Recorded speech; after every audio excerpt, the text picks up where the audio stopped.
क्या चीन के साथ मिलकर ईरान अमेरिका को तबाह करने का एक बड़ा प्लान तैयार कर रहा है? एक बहुत बड़ा दावा किया गया है जिससे ट्रंप की टेंशन बढ़ गई है। इस वीडियो में हम इसी पर करेंगे बात।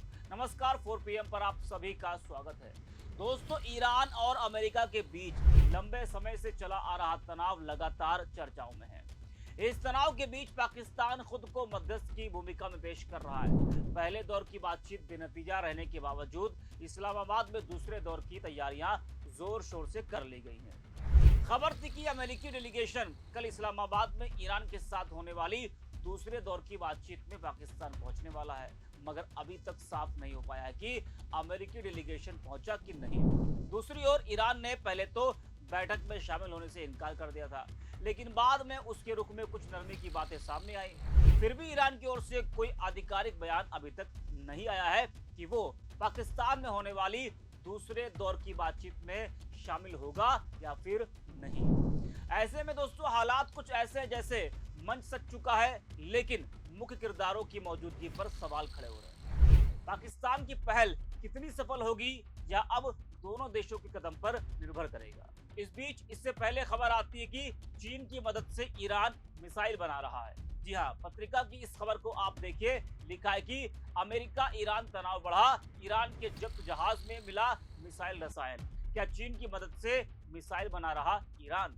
जी हाँ, आपको बता दें कि ओमान की खाड़ी में अमेरिकी नौसेना द्वारा ईरानी जहाज टॉस्का की जब्ती पर अब नया विवाद खड़ा हो गया है। रिपब्लिकन नेता निक्की हेली ने दावा किया है कि चीन से आ रहा जहाज मिसाइल बनाने के लिए इस्तेमाल होने वाली रासायनिक और तकनीकी सामग्री से लदा हुआ था। अमेरिकी केंद्रीय कमान के अनुसार जहाज पर मौजूद धातु, पाइप और इलेक्ट्रॉनिक घटक सैन्य उद्देश्यों के लिए इस्तेमाल किए जा सकते हैं। इस घटना ने एक बार फिर ईरान और चीन के बीच बढ़ते सैन्य तालमेल पर सवाल खड़े कर दिए हैं। दूसरी ओर ईरान ने इस कार्रवाई को समुद्री डकैती करार देते हुए अमेरिका को कड़ी चेतावनी दी है।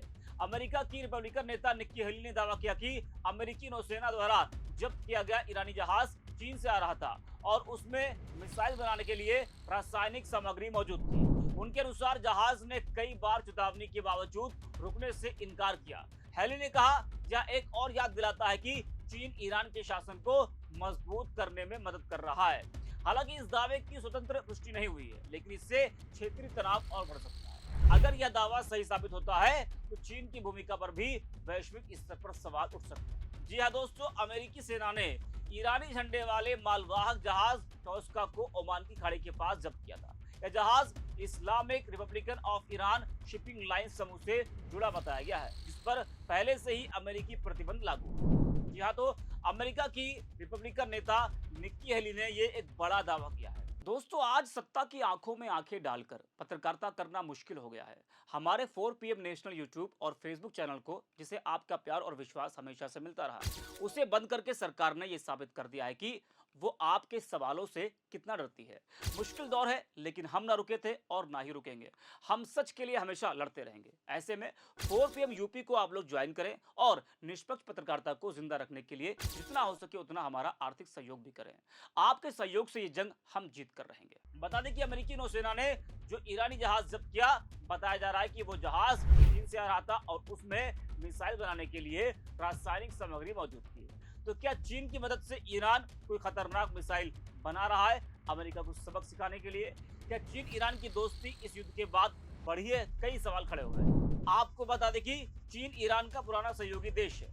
ईरान युद्ध के दौरान चीन की भूमिका पर अमेरिकी राष्ट्रपति ट्रंप भी चेतावनी दे चुके हैं। अब एक नई अमेरिकी रिपोर्ट में ये दावा किया गया है कि बीजिंग और तेहरान का रिश्ता अब सिर्फ हथियार बेचने तक सीमित नहीं है, यह काफी आगे बढ़ चुका है। वन वर्ल्ड आउटलुक नाम की रिपोर्ट के अनुसार ईरान और चीन अमेरिका के खिलाफ एक तरह की रणनीतिक साझेदार बनते जा रहे हैं। इसमें प्रॉक्सी, प्रतिबंधों से बचने के तरीके और सीधे सबूत न छोड़ने जैसी चीजें शामिल हैं। वहीं एक और बड़ी खबर आपको बता दें, अमेरिका ईरान बातचीत से पहले पाकिस्तान के उप प्रधानमंत्री इसहाक डार ने चीन के राजदूत से मुलाकात की। पाकिस्तान के विदेश मंत्रालय ने सोशल मीडिया एक्स पर बताया कि इस्लामाबाद में चीन के राजदूत ने अमेरिका और ईरान के बीच शांति वार्ता को आगे बढ़ाने के प्रयासों के लिए पाकिस्तान को चीन के पूरे समर्थन का इजहार किया है। अमेरिका से संभावित बातचीत के लिए ईरानी डेलीगेशन की पाकिस्तान पहुंचने को लेकर सस्पेंस बना हुआ है। ईरानी मीडिया के मुताबिक मुख्य वार्ताकार और संसद स्पीकर मोहम्मद बाघेर गालिबाफ, विदेश मंत्री अरागची और उनके डिप्टी फिलहाल देश में ही मौजूद हैं। दूसरी ओर अमेरिकी उपराष्ट्रपति जेडी वेंस कुछ ही देर में पाकिस्तान के लिए रवाना होने वाले हैं और यह दौरा ऐसे समय में हो रहा है जब सीजफायर खत्म होने के करीब है। 22 अप्रैल को खत्म होने वाले इस सीजफायर को ट्रंप ने एक दिन के लिए बढ़ा दिया है। वही दोस्तों, रॉयटर्स की रिपोर्ट के अनुसार अगर बातचीत में कोई बड़ी प्रगति होती है तो अमेरिकी राष्ट्रपति ट्रंप खुद या वर्चुअली इसमें शामिल हो सकते हैं, ये भी कहा जा रहा है। अब ये जो दूसरे दौर की बातचीत कर होने वाली है, इसमें ईरान अमेरिका शामिल होता है या फिर नहीं, ये एक सस्पेंस बना हुआ है। लगातार ऐसी खबरें आ रही कि अमेरिकी उपराष्ट्रपति पाकिस्तान के लिए रवाना होने वाले हैं, लेकिन अभी तक खबर है कि वो रवाना नहीं हुए हैं और ईरान की तरफ से भी कोई पुष्टि अभी तक नहीं की गई है कि वो दूसरे दौर की बातचीत में शामिल होता है या फिर नहीं। इस वीडियो में इतना ही। अमित रिपोर्ट दिया।